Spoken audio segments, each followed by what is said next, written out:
दोस्तों, कैसे हैं आप लोग। आशा करता हूँ आप लोग अच्छे होंगे और मैं बता दूँ मैं भी बहुत अच्छा हूँ। आज मैं आपके लिए फिर से इनसिग्निफिकेंट केस लॉस की वीडियो लेके आया हूँ और बहुत ही अच्छे से मैं इसमें भी आपको समझाऊंगा। फिलहाल मैं रेरा की और आईबीसी की ऑलरेडी डाल चुका हूँ, जिसमें मैंने बहुत ही सिंपल वे में बहुत ही कम टाइम लेते हुए 15 to 16 मिनट्स लेते हुए मैंने आपको फटाफट से सारा कुछ समझा दिया था। प्लीज़ उसको सुन लीजिएगा, क्योंकि स्किप करने से अच्छा है कि एटलीस्ट आप एक बार सुन के चले जाएँ। गलती से भी अगर आपको क्लिक कर गया, एक दो बार आप सुन लेंगे तो गलती से भी अगर एग्जाम के टाइम पर वो क्लिक कर गया तो आप वो केस लॉ अगर रेफ़र कर देंगे तो अच्छा आपका इंप्रेशन पड़ेगा कि आप केस लॉ भी पढ़ के गए थे और आपका टाइम भी वेस्ट ना हो। इसलिए मैं बहुत जल्दी जल्दी वीडियो बना रहा हूँ, बिना कुछ ज़्यादा एक्सप्लेन करे। सिर्फ इतना बता रहा हूँ कि इस केस लॉ में क्या क्वेश्चन अराइज हुआ था और क्या इसका सॉल्यूशन था। मैं आशा करता हूँ कि आप इसको पेन लेके लिख लेते हैं कि कल को अगर आप दोबारा से रिवाइज करें तो आपको उतना ज़्यादा टाइम ना लगे। आप मेरी वीडियो चला लें और फटाफट से एक बार रेफर कर ले पेपर से पहले, जो एग्जाम में 1.5 डेज मिलते हैं एग्जाम से पहले, तो आपका फटाफट हो जाएगा और आपको ज़्यादा कुछ ध्यान रखने की भी जरूरत नहीं है। ओपन बुक है, ईजिली आप कर सकते हैं। तो स्टार्ट करते हैं prevention of money laundering act 2002 से, जिसके अंदर हमारे कुछ केस लॉज हैं। सबसे पहला केस लॉ जो है वो डायरेक्टरेट ऑफ एनफोर्समेंट वर्सेस दीपक महाजन का है। इसके अंदर जो क्वेश्चन अराइज हुआ था वो ये हुआ था कि सुप्रीम कोर्ट के सामने जो है स्पेशली पिटीशन फाइल करी गई थी और ये पूछा गया था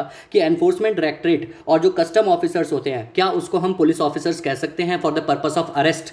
दूसरा क्वेश्चन जो अराइज हुआ था इसके अंदर, और वो ये हुआ था कि जो मैजिस्ट्रेट होता है हमारा, वो क्या लोगों को डिटेंशन में रख सकता है। तो इसके अंदर जो जवाब दिया गया था, सबसे पहली बात तो स्पेशली पिटीशन एक्सेप्ट हुई थी या नहीं हुई थी वो मैं आपको बता दूं। ये स्पेशली पिटीशन जो है वो एक्सेप्ट करी गई थी सुप्रीम कोर्ट के द्वारा, क्योंकि इसके अंदर जो क्वेश्चन था ना वो सुप्रीम कोर्ट को बहुत ज़्यादा इंपॉर्टेंट दिखा और उन्होंने बोला कि जो एनफोर्समेंट डायरेक्टरेट होते हैं और कस्टम ऑफिसर्स होते हैं उनको हम पुलिस ऑफिसर्स कह सकते हैं for the purpose of arrest under these sections. ठीक है, उसके अलावा मतलब क्रिमिनल प्रोसीजर कोड में फेरा के तहत, that is foreign exchange regulation act जो पहले हुआ करता था, कस्टम एक्ट के तहत, आईपीसी के तहत that is Indian penal code के तहत, and article number 136 of the constitution of India के तहत। ठीक है, हम उनको पुलिस ऑफिसर्स कह सकते हैं for the purpose of arrest. ठीक है, इसी पावर के तहत भी आप जानते होंगे कि कस्टम्स में भी हमारे जो वो कस्टम ऑफिसर्स भी होते हैं वो भी अरेस्ट करते हैं लोगों को। दूसरा क्वेश्चन जो अराइज हुआ था वो ये हुआ था, क्या मैजिस्ट्रेट डिटेंशन में रख सकता है। तो हाँ, इसका भी जवाब देते हुए सुप्रीम कोर्ट ने यही बोला था कि जो मैजिस्ट्रेट होते हैं, मैजिस्ट्रेट के पास जुरिडिक्शन होती है अंडर सेक्शन 167 सबसेक्शन 2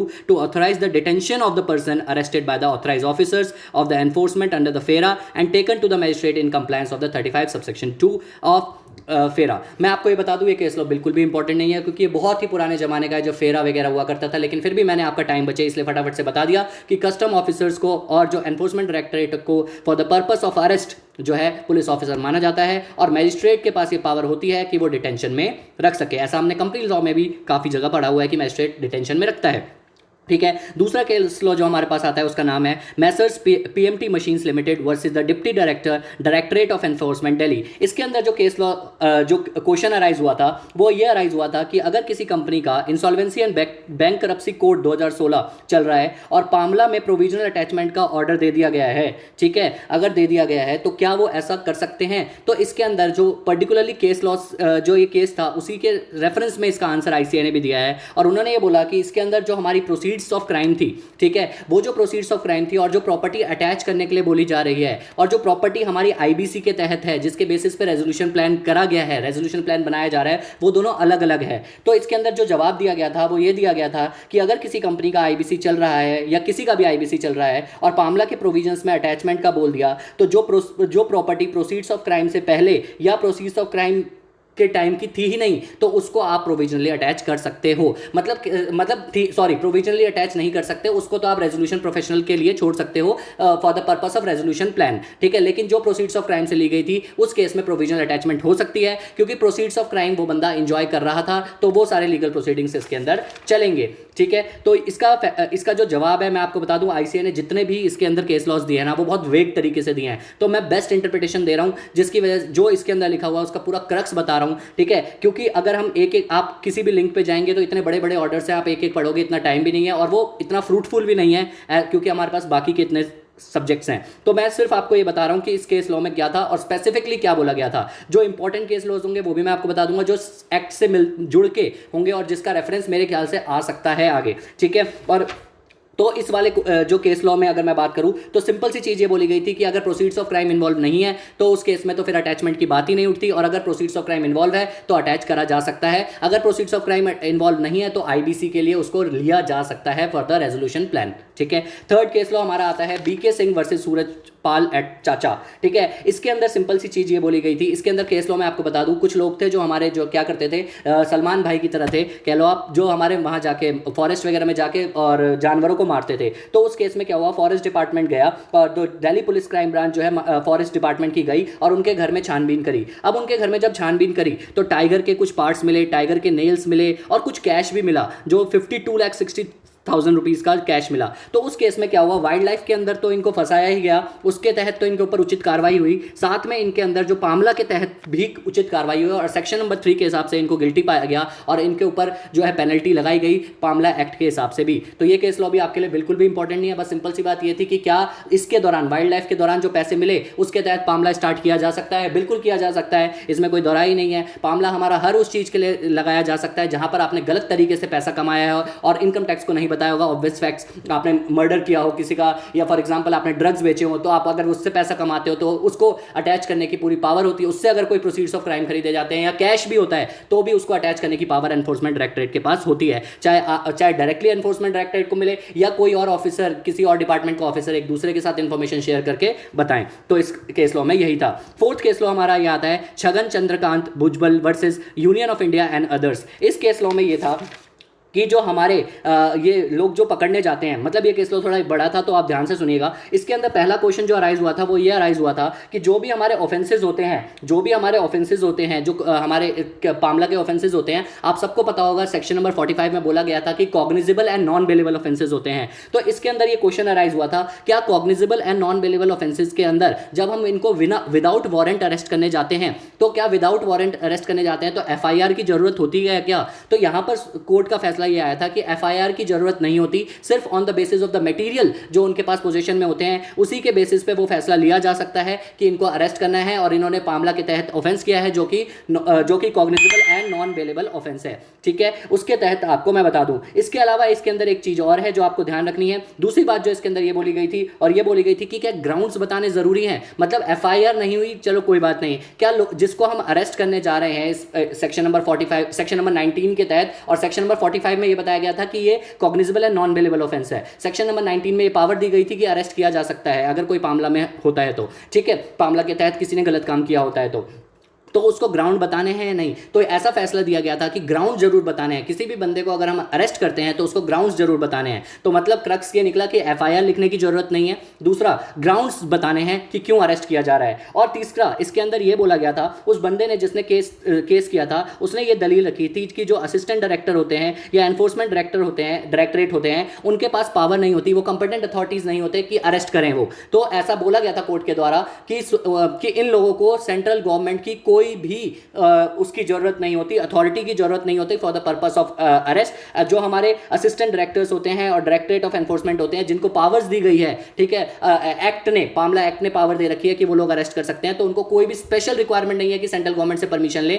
वो लोग एक्ट में बोला गया है तो अरेस्ट कर सकते हैं विदाउट द परमिशन और without the authorisation of the central government. तो 3 क्रक्स इस केस लॉ से निकले। ये केस लॉ थोड़ा सा इंपॉर्टेंट आप मार्क कर सकते हैं। इसका केस लॉ का जो नाम था मैं आपको बता दूं, Chhagan Chandrakant Bhujbal versus union of India and others था। इसके अंदर 3 जवाब दिए गए थे कि FIR की जरूरत नहीं है लेकिन ग्राउंड्स फॉर अरेस्ट बताने पड़ेंगे, और थर्ड वन इज कि जो असिस्टेंट डायरेक्टरेट होते हैं वो अरेस्ट कर सकते हैं without the authorisation of the central government, ठीक है। इसके बाद अगला केस लॉ हमारे पास आता है जो हमारा 5th केस लॉ है वो कहता है Dalmia cement Bharat limited versus state of AP Hyderabad, ठीक है। इस केस में क्या हुआ था, ये बोला गया था कि क्या अगर मैं इशू बताऊं तो इसके अंदर बोला गया था जो स्टेटमेंट दी जाती है एनफोर्समेंट डायरेक्टरेट के सामने एक्यूज पर विदाउट द प्रूफ क्या उसे एडमिट किया जाएगा। तो इसके अंदर जो फैसला दिया गया था वो बहुत सिंपल सा फैसला दिया गया था और इसके अंदर ये बोला गया था कि उस बंदे ने जिसने वो बात रखी है, जिसने वो स्टेटमेंट दी है, अगर वो किसी के दबाव में आकर नहीं दी है, बस ये चेक करना है, अगर उसने दबाव में आकर दी है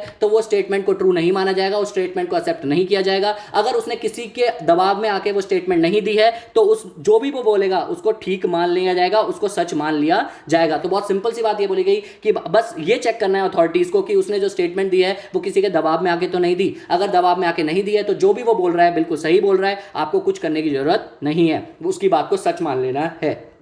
अगला केस लॉ हमारे पास आता है financial intelligence unit India versus corporation bank. इस केस लॉ में क्या हुआ था, बहुत ही नॉर्मल सा केस लॉ और इंपॉर्टेंट भी नहीं है, बस इतना है इसके अंदर ये बोला गया था क्या एपेलेट ट्रिब्यूनल मॉडिफाई कर सकता है ऑर्डर जो पास किया है डायरेक्टर ने, ठीक है, फॉर रिड्यूसिंग द पेनल्टी। मतलब सिंपल सी बात इसके अंदर मैं आपको बता दूं इस केस लॉ में क्या हुआ था। इस केस लॉ में ऐसा हुआ था कि पनिशमेंट जो किसी का केस चल रहा था मामला के तहत, और क्या हुआ बीच में कुछ अमेंडमेंट्स आई और जो हमारी पनिशमेंट थी ना, जो पनिशमेंट थी वो कम कर दी गई, ठीक है। तो इसके अंदर जो पनिशमेंट थी ना उसकी वो कम कर दिया गया। तो अब यहां पर पंगा ये उठा कि एक बंदा ये बोल रहा था कि इसको पनिशमेंट इस तरीके से मिलनी चाहिए जो रेट्रोस्पेक्टिवली है, मतलब जो पीछे से है, क्योंकि इसने गुनाह पीछे से किया था। जबकि जो एक्यूज था वो ये बोल रहा था कि नहीं नहीं, मुझे आगे जब अब पनिशमेंट चेंज हो गई है तो मुझे इस हिसाब से मिलनी चाहिए जो अब है, अब जो लॉ प्रिवेल कर रहा है। तो इसके अंदर जो है एक कोर्ट ने T Barai versus Henry Hoe and others का केस लॉ देते हुए कहा कि जहां पर सुप्रीम कोर्ट ने एक्सप्लेन किया कि बहुत सिंपल सी बात इसके अंदर बोली गई कि जहां पर आपके if punishment for an offence is reduce there is no reason why the accuse should have the benefit of the reduced punishment. मतलब कि क्यों उसको फायदा ना दिया जाए, मतलब अगर पनिशमेंट किसी लॉ में कम करी गई है तो कुछ सोच के ही करी गई होगी, ठीक है, गवर्नमेंट के द्वारा। तो ऐसा कोई भी रीजन जो है कोर्ट को नहीं दिखा कि उसको फायदा ना दिया जाए। मतलब हालांकि रेट्रोस्पेक्टिवली इंपैक्ट नहीं था, प्रोस्पेक्टिवली ही इंपैक्ट आता है जब भी पनिशमेंट्स वगैरह रिड्यूस करी जाती हैं। लेकिन जब भी पनिशमेंट्स वगैरह होती है ना, तो मैं आपको एक क्रक्स बता दूं, पनिशमेंट वगैरह जब भी होती है ना तो वो हमेशा जो फेवरेबल होता है उसके एक्यूज को उसके हिसाब से दी जाती है, क्योंकि नैतिकता के हिसाब से दी जाती है, ठीक है। तो इस केस में भी यही हुआ था कि हमारा जो कम वाली पनिशमेंट है वो उसके ऊपर लगाई गई थी। मतलब ऑब्वियस सी बात है, हम तो रेट्रोस्पेक्टिवली नहीं लगा के जो प्रोस्पेक्टिव पनिशमेंट जो चेंजेस के बाद पनिशमेंट हुई थी, जो भी कम पनिशमेंट थी वो उसके ऊपर लगाई गई थी। तो इंडिया में थोड़ा वैसा सीन रहता है, तो इसमें भी कोर्ट ने यही डिसीजन दिया था। तो हो सकता है इस पे क्वेश्चन पूछ लिया जाए, तो आप ये वाला केस लो थोड़ा इंपॉर्टेंट मार्क कर सकते हैं, जिसमें आप T Barai versus Henry Hoe and others का नाम लिख सकते हैं, जिसमें आप बोल सकते हैं कि जो इसमें कोर्ट ने फैसला दिया था इस पे रिलाई करते हुए, इस केस पे रिलाई करते हुए, और बोला था कि there is no reason why the accuse should not have the benefit of the reduce punishment, ठीक है। इसके बाद हमारा नेक्स्ट केस लॉ आता है श्रीमती के सौभाग्य वर्सेस यूनियन ऑफ इंडिया, जिसके अंदर एक छोटा सा, मतलब बिल्कुल भी इंपॉर्टेंट नहीं है इस केस लॉ में, तो मैं बताऊं बिल्कुल भी इंपॉर्टेंट नहीं है। इसके अंदर ये बोला गया था कि section number 17, 18 and 19 of the PMLA act, क्या उसकी वैलिडिटी है, क्या कॉन्स्टिट्यूशनल वैलिडिटी है। तो ऑब्वियस सी बात है, आप बताओ, बट ऑब्वियस क्या बोला होगा कोर्ट ने? कोर्ट ने यही फैसला दिया कि इसकी कॉन्स्टिट्यूशनल वैलिडिटी है और ये कहीं पे भी इनवैलिड नहीं है। मुझे नहीं पता आईसीए ने ऐसे वेग केस लॉस क्यों डाले हैं और इतने पुराने केस लॉस डाले हैं, मैं बताऊं, और इसके आने के चांसेस बिल्कुल भी रेयर है, बिल्कुल ही रेयर है। तो मैं आपको बता रहा हूं, जो मैं इंपॉर्टेंट बता रहा हूं प्लीज उसको मार्क कर लीजिएगा बस, और उसको एक बार अगर टाइम मिले तो सुन लीजिएगा, वरना मेरी इस वीडियो को 2 की स्पीड पे चला के फटाफट से सुन लीजिएगा, बुक को सामने रख के या पेजेस को सामने रख के, आपका फटाफट से खत्म हो जाएगा, आपको दोबारा मेहनत करने की जरूरत नहीं है फिर से इस पे, ठीक है। 8th केस लॉ हमसे कहता है B Ramaraju versus union of India. इस केस लॉ में क्या हुआ था मैं आपको बता दूं, इस केस लॉ में कुछ क्वेश्चन अराइज हुए थे, जिसमें से पहला क्वेश्चन ये कहता है कि जो प्रॉपर्टी ओन्ड करी गई है या पोजेशन में है जिस पर्सन के, अगर वो other than the person having committed the offence है